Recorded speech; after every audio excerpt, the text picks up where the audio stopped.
জাতীয় থেকে আন্তর্জাতিক, প্রান্তিক জনপদ থেকে নগর, চারপাশে ঠিক কী ঘটছে এই মুহূর্তে তা নিয়ে আয়োজন এখন চারদিক। আপনাদের সঙ্গে আছি আমি জাহিদ হাসান। বিশ্ব বাণিজ্য সংস্থা বাংলাদেশকে স্বল্পোন্নত দেশ থেকে উত্তরণের সহায়তা করবে বলে জানিয়েছেন সংস্থাটির মহাপরিচালক ডক্টর এনগোজি ওয়াকানজো ইউয়েলা। ইউয়েলা বলেন, বিশ্বের শীর্ষ ব্যবসা প্রতিষ্ঠানগুলোকে বাংলাদেশের তাদের শিল্পের স্থানান্তর করার আহ্বান জানাবেন। এছাড়া এলডিসি উত্তরণের পরও ডিউটি ফ্রি বাণিজ্যিক সুবিধা দেওয়ার বিষয়ে বাংলাদেশকে সহযোগিতা করবে বিশ্ব বাণিজ্য সংস্থা আশ্বাস দিয়েছে বলে জানান প্রেস সচিব শফিকুল আলম। শুক্রবার সুইজারল্যান্ডের দাভোসে ওয়ার্ল্ড ইকোনমিক ফোরামের বার্ষিক সম্মেলনের ফাঁকে প্রধান উপদেষ্টার সঙ্গে ডব্লিউটিওর মহাপরিচালকের বৈঠক হয়। এ সময় বাংলাদেশকে সহায়তার কথা জানান ইউয়েলা। এছাড়া প্রধান উপদেষ্টা ডক্টর ইউনূসের সঙ্গে বৈঠক করেন জেনেল গ্রুপের রেড সি গেটওয়ে টার্মিনাল কোম্পানির নির্বাহী কমিটির চেয়ারম্যান আমের আলী রেজা। মাতারবাড়ি গভীর সমুদ্র বন্দর পরিচালনায় আগ্রহ প্রকাশ করে আলী রেজা বলেন, মাতারবাড়িকে এই অঞ্চলের অন্যতম প্রধান শিপিং হাব হিসেবে রূপান্তর করতে আগ্রহী তার কোম্পানি। এছাড়া পতেঙ্গা টার্মিনালের দক্ষতা বাড়ানোর জন্য প্রায় $200 মিলিয়ন বিনিয়োগে করার পরিকল্পনার কথা জানান তিনি। ডক্টর মোহাম্মদ ইউনূসের সঙ্গে সাক্ষাতে যুক্তরাষ্ট্রের বিনিয়োগকারী রে ডালিও বলেন, ডোনাল্ড ট্রাম্প ক্ষমতায় আসায় বাংলাদেশে কোনো ক্ষতিকর প্রভাব পড়বে না, উল্টো চীন থেকে বাণিজ্যিক উৎপাদন বাংলাদেশে সরে আসতে পারে বলে জানান তিনি। প্রেস সচিব এ সময় বলেন, সফরে চট্টগ্রাম সমুদ্র বন্দরের ক্ষমতা বাড়াতে জোর দিয়েছেন প্রধান উপদেষ্টা। এছাড়া ইউরোপীয় ইউনিয়ন থেকে সহযোগিতার আশ্বাস পেয়েছে বাংলাদেশ। বলেন, আসিয়ানের সদস্যপদ পেতেও আলোচনা হয়েছে বিশ্ব নেতাদের সঙ্গে। ব্যস্ততম 4 দিনের সফর শেষে স্থানীয় সময় শুক্রবার রাতে ঢাকার উদ্দেশ্যে জুরিখ ত্যাগ করবেন প্রধান উপদেষ্টা।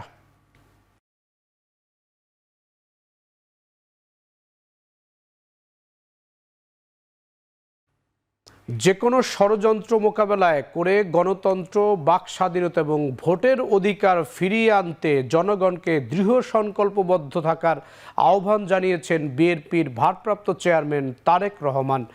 শুক্রবার রাতে সামাজিক যোগাযোগ মাধ্যমে তিনি জানান, 1975 সালের 25 জানুয়ারি তৎকালীন আওয়ামী লীগ সরকার বহুদলীয় গণতন্ত্রের গলা টিপে একদলীয় সরকার ব্যবস্থা বাকশাল কায়েম করেছিল।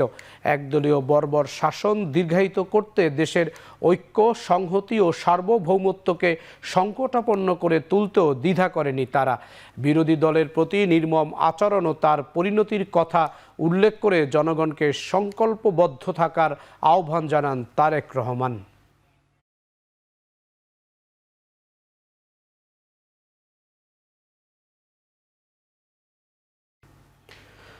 5 আগস্টের পর দেশে বিভেদ তৈরির চেষ্টা চলছে।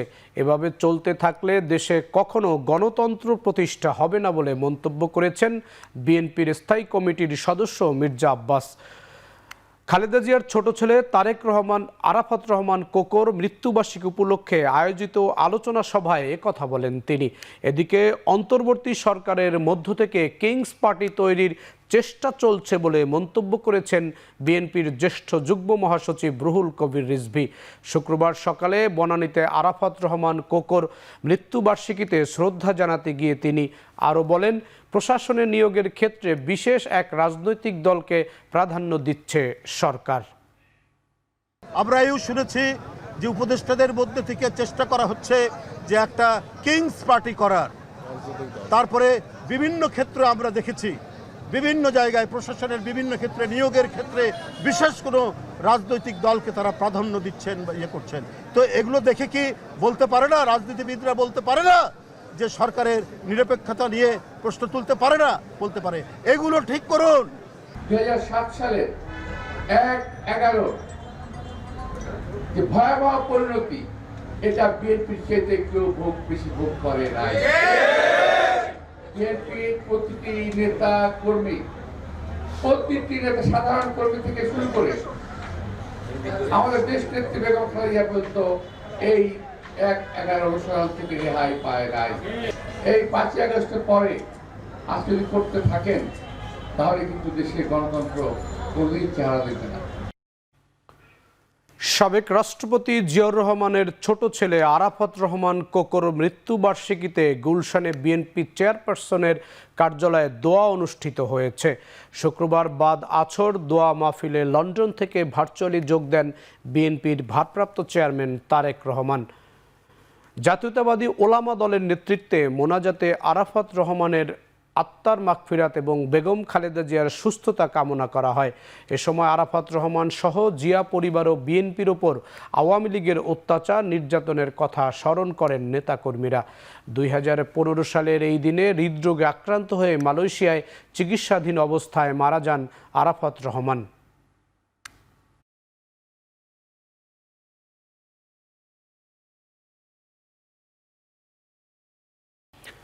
খালেদা জিয়ার শারীরিক অবস্থা এখন আগের চেয়ে অনেকটা ভালো। শুক্রবার রাতে হাসপাতাল থেকে বাসায় ফিরতে পারেন বিএনপি চেয়ারপারসন বেগম খালেদা জিয়া। লন্ডনের দ্য লন্ডন ক্লিনিকের সামনে সাংবাদিকদের একথা জানান ডাক্তার AZM জাহিদ হোসেন। তিনি জানান, নতুন করে আরও কিছু পরীক্ষা নিরীক্ষা দেয়া হয়েছে। সেসব রিপোর্ট এলে খালেদা জিয়াকে ছুটি দেয়া হতে পারে। পরবর্তীতে তারেক রহমানের বাসায় থেকে নিয়মিত চিকিৎসা নেবেন খালেদা জিয়া। ওনার ছুটি হওয়ার সম্ভাবনা আছে কালকে, এটি সত্যি কথা। এবং কালকে ওনার এইখানকার চিকিৎসকরা যদি ওনাকে ছুটি দেয়, কারণ ওই কিছু কিছু রিপোর্টের জন্য আজকেও একজন চিকিৎসক দেখে ওনাকে কিছু পরীক্ষা করার জন্য দিয়েছেন। সেই পরীক্ষাগুলো আমরা কালকে করাবো। উনি দিয়েছেন বিকেলের সন্ধ্যার দিকে এসে, সেগুলো করাবো। করে যদি সব ঠিক থাকে তাহলে হয়তো কালকে ওনার সন্ধ্যার দিকে ইভিনিংয়ে আওয়ারে ছুটি হওয়ার সম্ভাবনা আছে। এভাবে অব্যাহত রাখে আমরা ওনার মানুষের দোয়া, আল্লাহর অশেষ রহমতে আমরা ওনাকে দ্রুতই হয়তো দেশে ফেরত নিয়ে চলে যেতে পারি। জামায়াত ইসলামীর আমির ডাক্তার শফিকুর রহমান বলেছেন, জামায়াতকে ভোট দিয়ে ক্ষমতায় আনলে সারা দেশে সমতার ভিত্তিতে উন্নয়ন করা হবে। কুড়িগ্রাম সরকারি কলেজ মাঠে জামায়াতের কর্মী সমাবেশে তিনি বলেন, আওয়ামী লীগ কাউকে ছাড় দেয়নি, 18 কোটি মানুষের ওপর জুলুম করেছে। আওয়ামী লীগ মানুষ খুন করে ক্ষমতায় থাকতে চেয়েছিল বলে মন্তব্য করেন ডাক্তার শফিকুর রহমান। তারা সংখ্যালঘু বলে বাংলাদেশিদের মধ্যে বিভাজন সৃষ্টি করেছিল। এছাড়া 1972 থেকে এ পর্যন্ত যারা সংখ্যালঘু বলে অন্যের বাড়ি দখল লুটপাট করেছে তাদের নাম প্রকাশ করার দাবি করেছেন জামায়াতের আমির। এ সময় জুলাই বিপ্লবে শহীদদের রক্তের সঙ্গে বেইমানি করে দুর্নীতি না করার আহ্বান জানান তিনি। ফ্যাসিস্ট সরকারের কারণেই তিস্তা মহাপরিকল্পনা বাস্তবায়ন হয়নি বলেও জানান জামাতের এই শীর্ষ নেতা। ক্ষমতার শেষ মুহূর্ত পর্যন্ত মানুষ খুন করে তারা ক্ষমতায় থাকতে চেয়েছে। আমরা পরিষ্কার বলতে চাই, আল্লাহ যদি আপনাদের ভালোবাসা সিক্ত হয়ে, দেশবাসীর ভালোবাসা সিক্ত হয়ে আমাদের উপর মেহেরবানি করেন আর যদি এই দেশের খেদমতের দায়িত্ব দেন, ইনশাআল্লাহ তাআলা লাজিম প্রেসিডেন্ট প্রধানমন্ত্রীর মুখ দেখে কোনো এলাকার উন্নয়ন হবে না। জনগণের ন্যায্য প্রয়োজনকে বিবেচনায় নিয়ে সমন্বিত সুষম উন্নয়ন হবে ইনশাআল্লাহ। কোনো সংস্কার ছাড়া নির্বাচনের আয়োজন করলে তা বিগত 3 বারে নির্বাচনের মতোই হবে। তাই প্রশাসনে ঘাপটি মেরে থাকা আওয়ামী দোসরদের বিদায় করে নির্বাচনী রোডম্যাপ ঘোষণার আহ্বান জানিয়েছেন জামায়াত ইসলামীর সেক্রেটারি জেনারেল অধ্যাপক মিয়া গোলাম পরওয়ার। শুক্রবার বিকেলে শরীয়তপুরের ডামুড্ডা উপজেলা এক পথসভায় নির্বাচন নিয়ে সব কথা বলেন জামায়াতের সেক্রেটারি। এ সময় অন্তর্বর্তী সরকারকে কোনো ষড়যন্ত্র নৈরাজ্যকে প্রশ্রয় না দেওয়ার আহ্বান জানান তিনি। বলেন, জামায়াত ইসলামী দেশপ্রেমিক সেনাবাহিনী, ছাত্র সমাজ, রাজনৈতিক দল অন্তর্বর্তী সরকারের পাশে আছে। শরীয়তপুর থেকে ঢাকায় ফেরার পথে ডামুড্ডা উপজেলার হামিদিয়া কামিল মাদ্রাসা মাঠে পথসভায় যোগ দেন জামায়াত ইসলামীর সেক্রেটারি জেনারেল। এর আগে জেলার গোসাইরহাট উপজেলার চর জামালপুরে এক মিলন মেলায় অংশ নেন তিনি। নির্বাচন নিরপেক্ষ করার জন্য কিছু সংস্কার না করলে তো নির্বাচন দেওয়া যাবে না, নাকি বলেন? তাহলে তো সেই 14, 18, 24-এর মধ্যে ইলেকশন হবে। প্রশাসনকে আপনি নিরপেক্ষ করুন। প্রশাসনের রন্ধে রন্ধে ঘাপটি মেরে পড়ে থাকা আওয়ামী লীগের দোসরদেরকে বিদায় করে দেন। তারপর প্রশাসন নিরপেক্ষ হবে, তখন আপনি নির্বাচনের রোড ম্যাপ ঘোষণা করতে পারবেন। ভারতের কাছে মাথা ঝুঁকিয়ে কোনো দলের ক্ষমতায় আসার চেষ্টাকে বাংলাদেশের জনগণ মেনে নেবে না বলে মন্তব্য করেছেন জামায়াত ইসলামীর নায়েবে আমির ডক্টর সৈয়দ আবদুল্লাহ মুহাম্মদ তাহের। শুক্রবার কুমিল্লার মনোহরগঞ্জ কলেজ মাঠে কর্মী সম্মেলনে মন্তব্য করেন তিনি। প্রধান অতিথির বক্তব্যে নায়েবে আমির বলেন, নির্বাচনের আগে সংস্কার জরুরি, তবে সংস্কারের নামে নির্বাচন নিয়ে কালক্ষেপণ জনগণ মেনে নেবে না। ছাত্রদের বিরুদ্ধে ষড়যন্ত্র শুরু হয়েছে জানিয়ে বলেন, যে ছাত্ররা দুর্নীতি ফ্যাসিবাদ মুক্ত বাংলাদেশ চেয়েছিল তাদের সঙ্গে তর্কে জড়াচ্ছে একটি চক্র। ষড়যন্ত্র মোকাবিলায় সবাইকে সজাগ থাকার আহ্বান জানান। এর আগেও দীর্ঘ ৩৬ বছর পর মনোহরগঞ্জ জামায়াত ইসলামীর কর্মী সম্মেলনের ঢল নামে।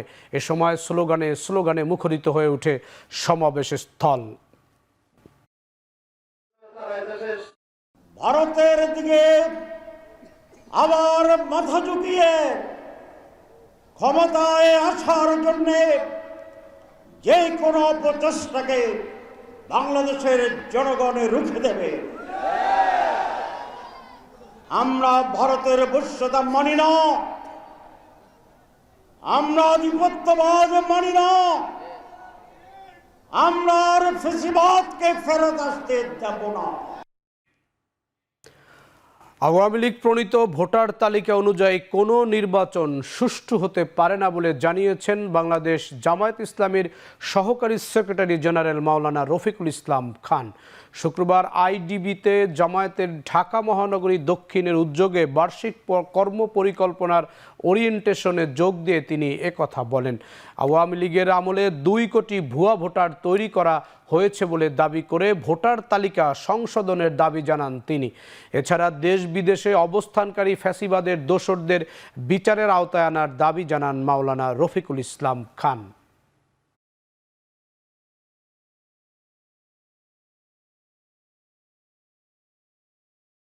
আমরা নির্বাচন কমিশনারের কাছে বলতে চাই, এই ২ কোটি ভুয়া ভোটার আপনারা কি করবেন তা বলতে হবে জাতিকে।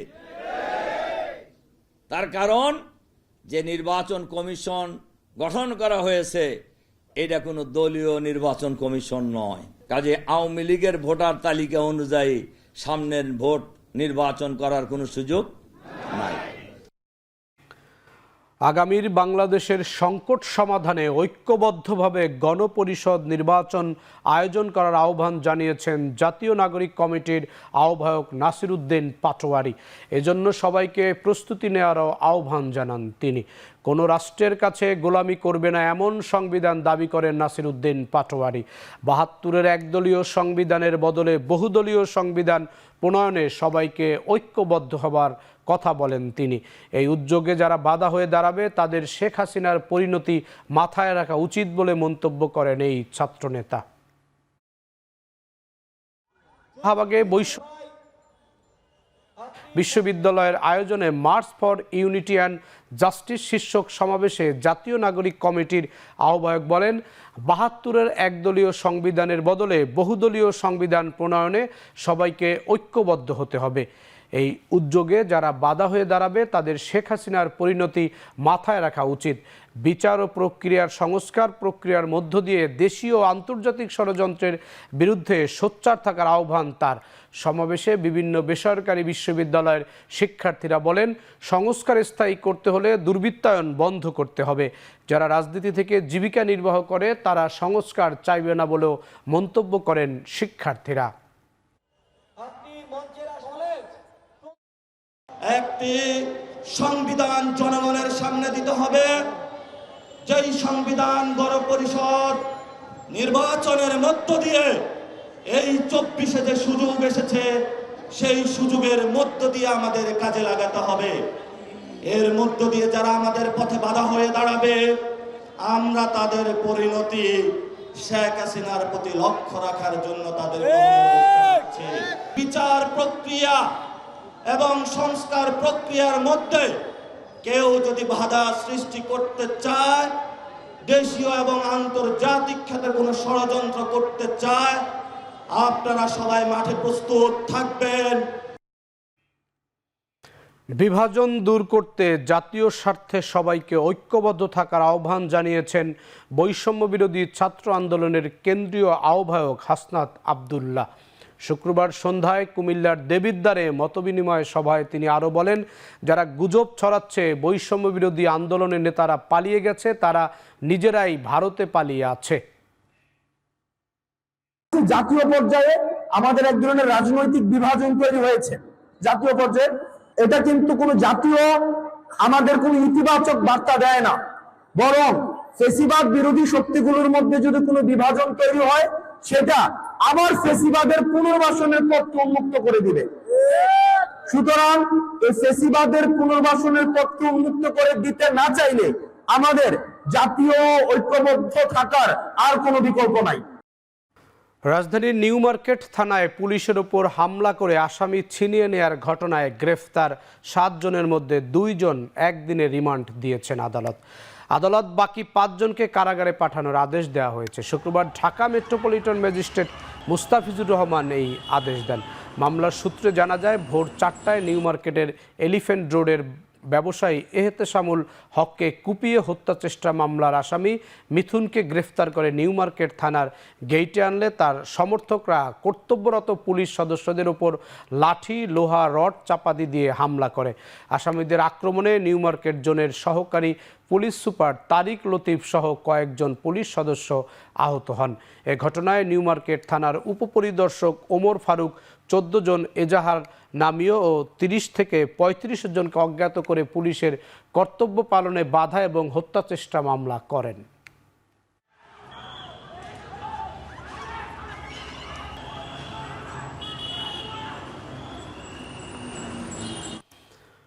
চট্টগ্রামের রাউজানে এক ব্যবসায়ীকে গুলি করে হত্যা করেছে দুর্বৃত্তরা।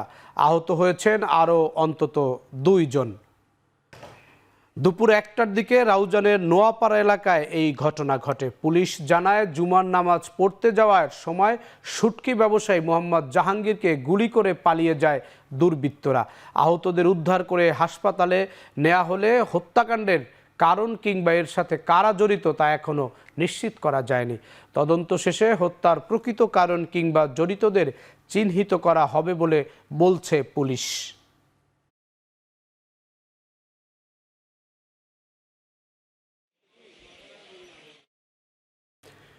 খুলনা বিশ্ববিদ্যালয়ের এক শিক্ষার্থীকে গুলি করে হত্যা করেছে দুর্বৃত্তরা। শুক্রবার রাত 8:30টার দিকে নগরীর শেখপাড়া তেঁতুলতলা মোড় এলাকায় এই ঘটনা ঘটে। স্থানীয়রা জানান, রাত 8:30টার দিকে ময়লাপোতা থেকে শিববাড়ি যাচ্ছিলেন অর্ণব কুমার সরকার নামের এই শিক্ষার্থী। এ সময় মোটরসাইকেলে আসা দুর্বৃত্তরা গুলি করলে তার মাথার খুলিতে লাগে। দ্রুত উদ্ধার করে খুলনা সিটি মেডিকেল কলেজ হাসপাতালে নেওয়া হলে কর্তব্যরত চিকিৎসক তাকে মৃত ঘোষণা করেন। নিহত শিক্ষার্থী বাড়ি নগরীর বানরগাতি এলাকায়। তিনি খুলনা বিশ্ববিদ্যালয়ের MBA শিক্ষার্থী।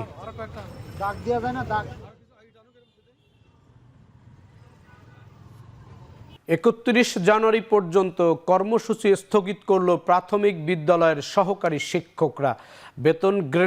বেতন গ্রেড 10 করা সহ চাকরিতে বৈষম্য দূর করার দাবি মানা না হলে 1 ফেব্রুয়ারি থেকে আমরণ অনশন করবেন তারা।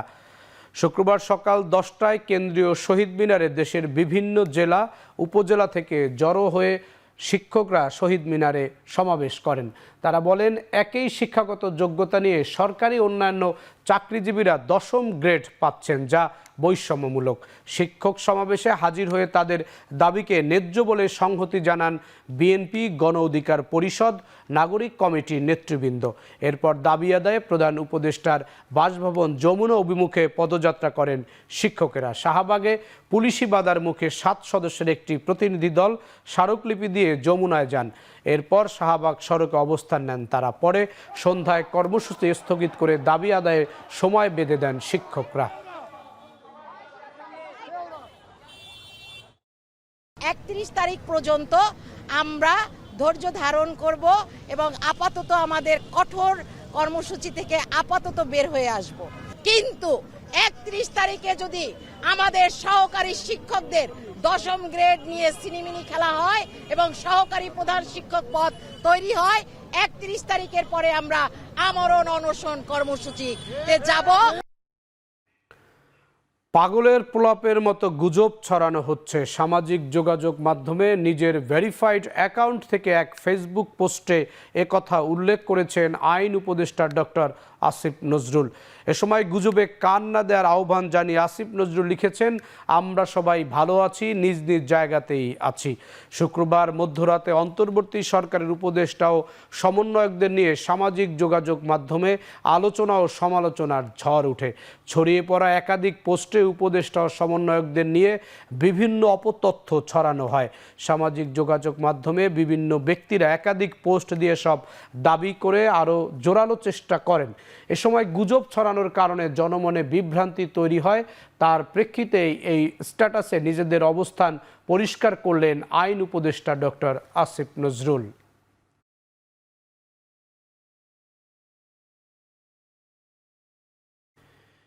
ইতিহাস ও শাসন ব্যবস্থাকে মিথ্যাচার করে জাতির সাথে বিশ্বাসঘাতকতা করা হয়েছে, সেগুলোকে প্রজন্ম ঘৃণার সাথে রুখে দিয়েছে। তাই জুলাই বিপ্লবের ইতিহাস যেন বিকৃত বা মুছে না যায় সেদিকে খেয়াল রাখতে হবে। শুক্রবার বিকেলে রাজধানীর শিল্পকলায় প্রথম আলো আয়োজিত জুলাই গণঅভ্যুত্থান নিয়ে বিশেষ প্রদর্শনী অনুষ্ঠানে এসব কথা বলেন বক্তারা। এ সময় ব্রিটিশ হাইকমিশনার সারা কুক বলেন, গণতন্ত্র আর মত প্রকাশের স্বাধীনতা প্রতিষ্ঠায় যুক্তরাজ্য বাংলাদেশের পাশে থাকবে। এদিকে সংকীর্ণ মানসিকতা বেরিয়ে নিরপেক্ষভাবে সুন্দর একটি বাংলাদেশ গঠন করতে পারলেই এই আন্দোলনের সার্থকতা আসবে বলে জানান পরিবেশ উপদেষ্টা। আর সমাজ কল্যাণ উপদেষ্টা বলেন, মিথ্যাচার করে ইতিহাস ও শাসন ব্যবস্থা জাতির সাথে বিশ্বাসঘাতকতা করা হয়েছে, সেটাকেই প্রজন্ম ঘৃণার সাথে রুখে দিয়েছে।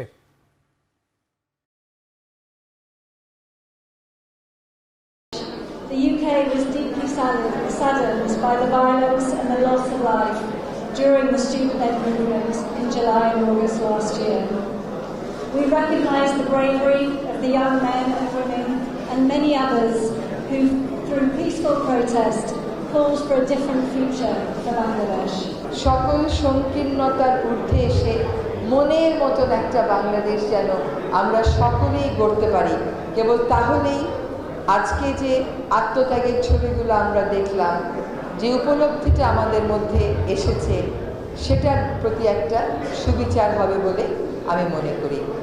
We have betrayed our children. এবং এই যে বিশ্বাসঘাতকতা আমরা করেছি, আমরা সুন্দর সমাজ গড়িনি, আমরা মিথ্যাচার করেছি, মিথ্যার উপরে ইতিহাস লিখেছি, মিথ্যার উপরে শাসন ব্যবস্থা তৈরি করেছি, মিথ্যার উপরে নেতৃত্ব দিয়েছি, এবং সেই নেতৃত্বের গায়ের জোরে মিথ্যাকে প্রতিষ্ঠিত করেছি এবং এই বাচ্চারা সেটা ঘৃণা করেছে। রাজধানীতে এনটিসিবির সামনে আদিবাসী অধিকারের কর্মীদের ওপর হামলার প্রতিবাদে সাংস্কৃতিক সমাবেশ করেছে বাংলাদেশ ইন্ডিজেনাস আর্টিস্ট ইউনিট। শুক্রবার বিকেলে ঢাকা বিশ্ববিদ্যালয়ের স্বোপার্জিত স্বাধীনতা চত্বরে আয়োজিত সমাবেশে আদিবাসী শিক্ষার্থীরা বলেন, পরিকল্পিতভাবে আদিবাসী শিক্ষার্থীদের উপর হামলা করেছে দুর্বৃত্তরা। এই ঘটনা অভিযুক্তদের ছবি সামাজিক যোগাযোগ মাধ্যমে ঘুরে বেড়াচ্ছে জানিয়ে দ্রুত তাদের গ্রেফতারের দাবি তাদের। এছাড়া পাঠ্য বইয়ে আদিবাসী সংবলিত গ্রাফিতি দ্রুত সময় অন্তর্ভুক্ত করার দাবি করা হয়। প্রতিবাদী সাংস্কৃতিক সমাবেশ থেকে পরে দ্রোহের গান প্রতিবাদ ছড়িয়ে নিজেদের অধিকারের কথা বলেন আদিবাসী শিক্ষার্থীরা।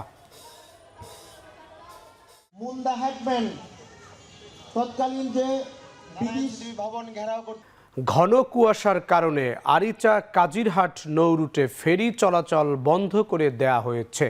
দুর্ঘটনা এড়াতে রাত 10টার দিকে ফেরি চলাচল বন্ধ করে দেয় বিআইডব্লিউটিসি। ঘাট কর্তৃপক্ষ জানায়, শুক্রবার সন্ধ্যার পর থেকেই নদীতে কুয়াশার ঘনত্ব বাড়তে থাকে। এক পর্যায়ে নৌ রুটের মার্কিং পয়েন্ট অস্পষ্ট হয়ে উঠলে দুর্ঘটনা এড়াতে ফেরি চলাচল বন্ধ ঘোষণা করা হয়। কুয়াশার তীব্রতা কমে গেলে আরিচা কাজিরহাট নৌ রুটে পুনরায় ফেরি চলাচল শুরু হবে বলে জানিয়েছেন বিআইডব্লিউটিএ কর্তৃপক্ষ। এই নৌ রুটে ছোট বড় মিলিয়ে মোট 6টি ফেরি চলাচল করে।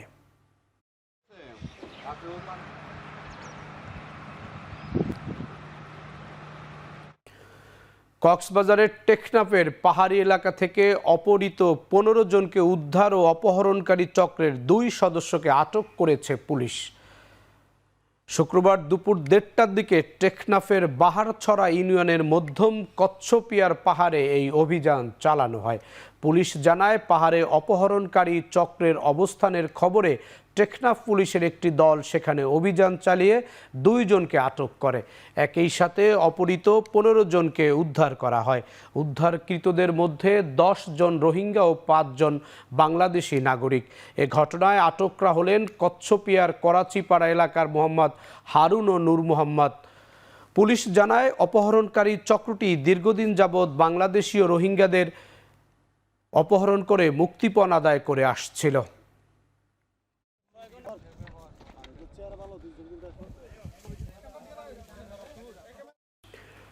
রাজশাহী বিশ্ববিদ্যালয়ের অভ্যন্তরে বহিরাগত এক যুবকের মৃত্যুর ঘটনায় নগরীর বিনোদপুর এলাকায় বিক্ষোভ করেছে স্থানীয়রা। শুক্রবার সন্ধ্যায় ঢাকা রাজশাহী মহাসড়কে বিনোদপুর বাজার এলাকায় রাস্তায় আগুন জ্বালিয়ে অবরোধ করে স্থানীয়রা। এর আগে সন্ধ্যা 7টার দিকে বিশ্ববিদ্যালয়ের প্রধান ফটকে বিক্ষোভ করে বিনোদপুর এলাকায় অবস্থান নেন তারা। এ সময় নিহত শিক্ষার্থী শিমুলের মৃত্যুর ঘটনায় সুষ্ঠু তদন্ত এবং জড়িতদের শাস্তির দাবি জানানো হয়। আন্দোলনকারীরা রাবির উপাচার্য এবং প্রক্টরের বিরুদ্ধে বিভিন্ন ধরনের স্লোগান দেন। প্রায় 1.5 ঘন্টা রাস্তা অবরোধ থাকলে বিকল্প রাস্তায় যানবাহন চলাচল করে। পরে আন্দোলনকারীরা অবরোধ তুলে নিয়ে শনিবার সকালে ফের আন্দোলনের হুঁশিয়ারি দেন।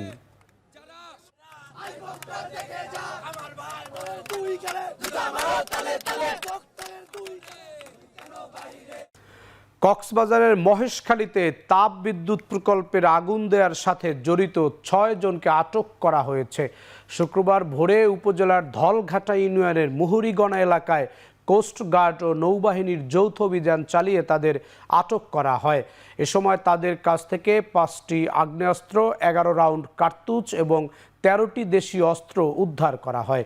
নৌবাহিনী ও কোস্ট গার্ড জানায়, বৃহস্পতিবার মাতারবাড়ি কয়লা তাপবিদ্যুৎ প্রকল্পের নির্মাণাধীন এলাকায় চাঁদাবাজি করতে ব্যর্থ হয়ে যানবাহনে আগুন দেয় তারা। স্থানীয়দের অভিযোগ, সাধারণ মানুষকে জিম্মি করে ভয়ভীতি দেখাতো কলিমুল্লাহ বাহিনী। বৃহস্পতিবার গোপন তথ্যের ভিত্তিতে মুহুরীগণা এলাকায় অভিযান চালায় কোস্ট গার্ড ও নৌবাহিনী। পরে অস্ত্রসহ 6 জনকে আটক করা হয়।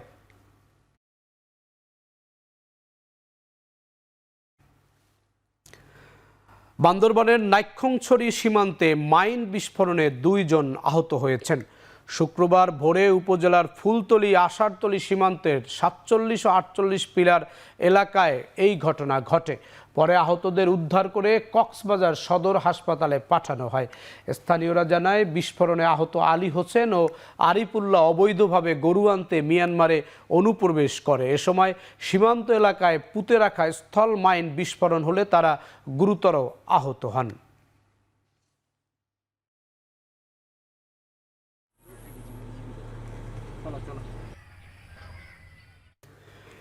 দিনাজপুরের বিরল সীমান্ত এলাকা থেকে ধরে নিয়ে যাওয়া কৃষক আল আমিনকে ফেরত দিয়েছে বিএসএফ। শুক্রবার বিকেলে বিজিপি বিএসএফের পতাকা বৈঠকের পর তাকে ফেরত দেয়া হয়। এর আগে সকালে উপজেলার এনায়েতপুর সীমান্তের 323 নম্বর পিলারের পাশ থেকে তাকে ধরে নিয়ে যাওয়া হয়। স্বজনদের দাবি, দীপনগর গ্রামে সীমান্তের শূন্যরেখার পাশে নিজ জমিতে কাজ করতে যায় আল আমিন। এ সময় বিএসএফের 6 সদস্য তাকে ধরে নিয়ে ভারতের গোরাবিল ক্যাম্পে নিয়ে যায়। রাজধানীর পান্থকুঞ্জ পার্ক রক্ষায় পান্থকুঞ্জে গাইবে পাখির গান আয়োজন করেছে পরিবেশবাদী সংগঠন বাংলাদেশ গাছ রক্ষা আন্দোলন। দীর্ঘদিন ধরে সংগঠনটি কারওয়ান বাজার থেকে পলাশী পর্যন্ত ঢাকা এলিভেটেড এক্সপ্রেসওয়ে প্রকল্পের সংযোগ সড়ক নির্মাণ বাতিলের দাবিতে আন্দোলন করে আসছে। আন্দোলনের ৪৩তম দিনে এসে সংগঠনটি এমন আয়োজন করে। এ সময় এই আন্দোলনের দুই সমন্বয়ক আমিরুল রাজীব ও নাইমুল হাসান বলেন, এলিভেটেড এক্সপ্রেসওয়ে প্রকল্পের সংযোগ সড়ক নির্মাণ বাতিল না হওয়া পর্যন্ত তারা এই আন্দোলন চালিয়ে যাবেন।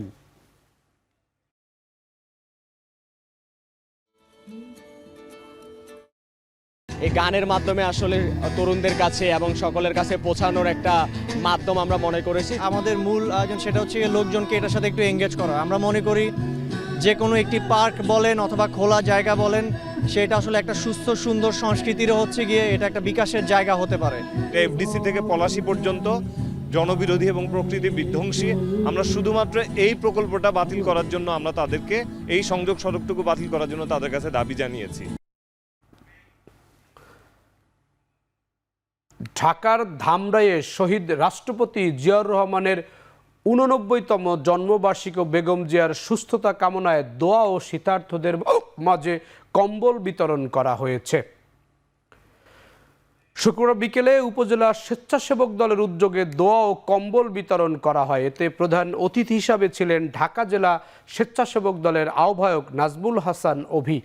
অনুষ্ঠানে শহীদ রাষ্ট্রপতি জিয়াউর রহমানের ৮৯তম জন্মবার্ষিকী উপলক্ষে তার বর্ণাঢ্য জীবন ও কর্ম নিয়ে আলোচনা করা হয়। পরে বিএনপি চেয়ারপারসন বেগম খালেদা জিয়ার সুস্থতা কামনায় দোয়া ও শীতার্থদের মাঝে কম্বল বিতরণ করা হয়।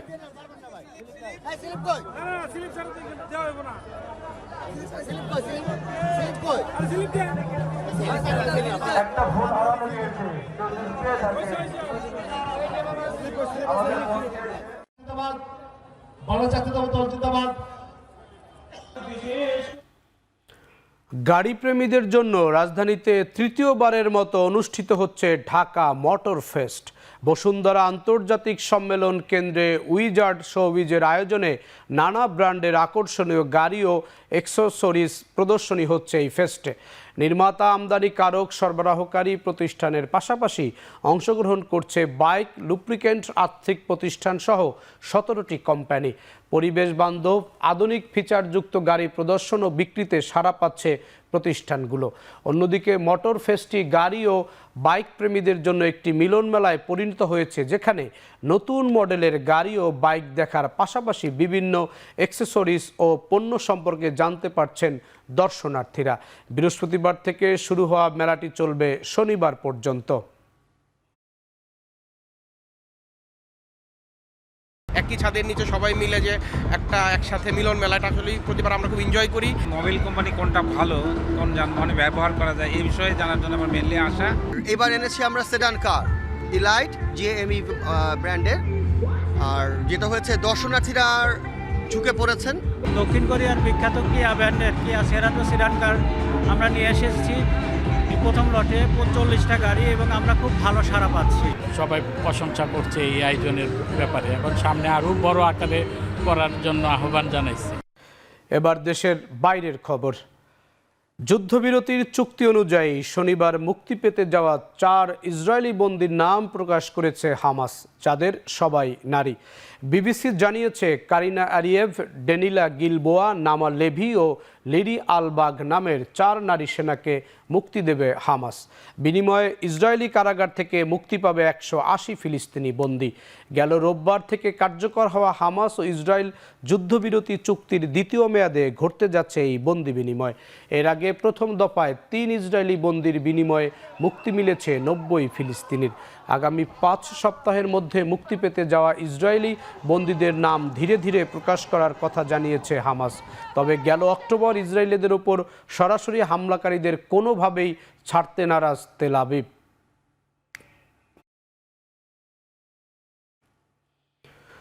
যোগাযোগ প্রযুক্তি উন্নয়নের লক্ষ্যে মহাকাশে নতুন একটি পরীক্ষামূলক স্যাটেলাইট পাঠিয়েছে চীন। দক্ষিণ পশ্চিমাঞ্চলীয় সিচুয়ান প্রদেশের জিজাং স্যাটেলাইট উৎক্ষেপণ কেন্দ্র থেকে পরীক্ষামূলক স্যাটেলাইটটি উৎক্ষেপণ করা হয়।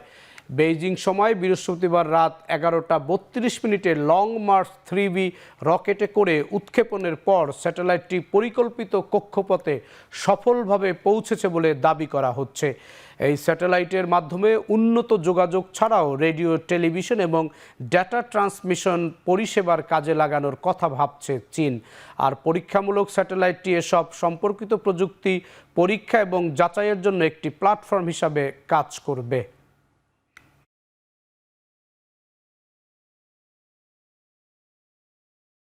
এবার খেলা প্রসঙ্গ। দেশ গঠনে তরুণ সমাজের প্রয়োজনীয়তা আছে বলে জানিয়েছেন ঢাকা বিভাগীয় কমিশনার শরফ উদ্দিন আহমদ চৌধুরী। শুক্রবার বিকেলে নরসিংদীর সাটিরপাড়ায় তারুণ্যের উৎসব ক্রীড়া প্রতিযোগিতায় পুরস্কার বিতরণী অনুষ্ঠানে একথা বলেন তিনি। জেলা প্রশাসন এবং জেলা ক্রীড়া সংস্থার যৌথ উদ্যোগে এই পুরস্কার বিতরণী অনুষ্ঠান আয়োজন করা হয়। অনুষ্ঠানে ফুটবল, ব্যাডমিন্টন ও ক্রিকেটের বিভিন্ন ক্যাটাগরিতে 8টি দলকে পুরস্কার দেয়া হয়।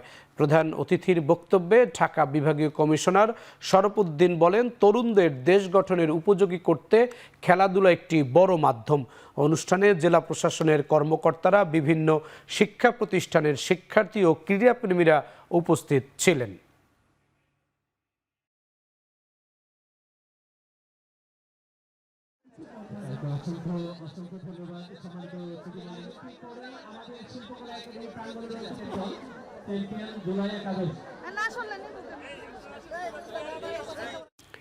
গ্রেগরিয়ান প্রিমিয়ার লিগ 2025-এর উদ্বোধন হয়েছে।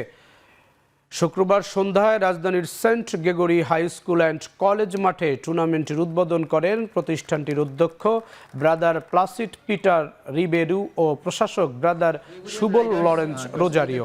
ক্রিকেট লিগটিতে 24টি দল 8 গ্রুপে বিভক্ত হয়ে খেলবে। আসরে সাবেক, বর্তমান শিক্ষার্থী ছাড়াও শিক্ষকদের দল অংশ নিয়েছে। এই টুর্নামেন্টের ফাইনাল অনুষ্ঠিত হবে আগামী 21 ফেব্রুয়ারি। গ্রেগরিয়ান প্রিমিয়ার লিগের আয়োজক Saint Gregory high school and college কর্তৃপক্ষ।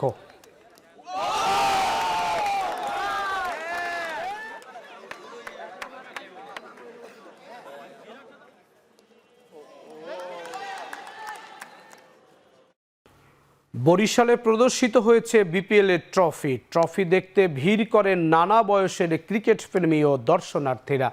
বিপিএল এর ট্রফি সরাসরি দেখে এবং ছবি তুলতে পেরে উচ্ছ্বাস প্রকাশ করেন সবাই। আগামীতে বরিশালে বিপিএল এর ম্যাচ অনুষ্ঠিত হবে এমন প্রত্যাশা ব্যক্ত করেন ফরচুন গ্রুপের পরিচালক। সোনালী এলেপে মোড়ানো বিপিএল এর ট্রফি এখন বরিশালে। শুক্রবার ছুটির দিনে বিকেল 3টায় বেসিক থেকে শোভাযাত্রা করে নগরীর প্রধান সড়ক প্রদক্ষিণ করে। পরে বরিশাল বিএম কলেজ, বরিশাল বিশ্ববিদ্যালয়, বেলস পার্কে ট্রফিটি প্রদর্শনীর আয়োজন করা হয়। এ সময় ট্রফির সঙ্গে ছবি তোলার সুযোগ পান দর্শনার্থীরা। বিপিএল এই ট্রফি দেখতে ভিড় করেন নানা বয়সের ক্রিকেট প্রেমীরা। তাদের আগমনে এক উৎসবমুখর পরিবেশ সৃষ্টি হয়। এ সময় বিপিএল এর থিম সঙ্গের সাথে পারফরমেন্স করে বিশ্ববিদ্যালয়ের শিক্ষার্থীরা।